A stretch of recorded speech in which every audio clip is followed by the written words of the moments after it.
Uncle Geoff's Easy Peasy English today is looking at the apostrophe S. For example, whose phone is this? It's my wife's phone. My wife's phone. Wife apostrophe S. The phone that belongs to my wife. It's my wife's phone. Tom's computer isn't working. The computer that belongs to Tom. Tom's, Tom apostrophe S. Tom's computer isn't working. Be careful, don't step on the cat's tail.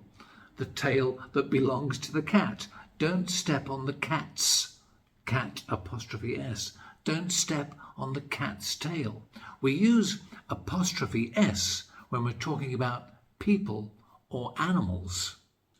When we talk about things or ideas, we don't use apostrophe S. We usually use of. For example, the temperature of the water. We don't say the water's temperature. We talk about the temperature of the water, the temperature of the water.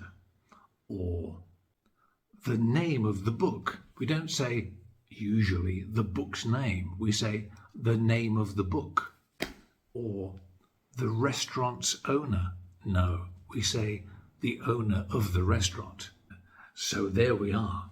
When we talk about possession, for people and animals, we use apostrophe S. When we talk about things or ideas, we usually use of.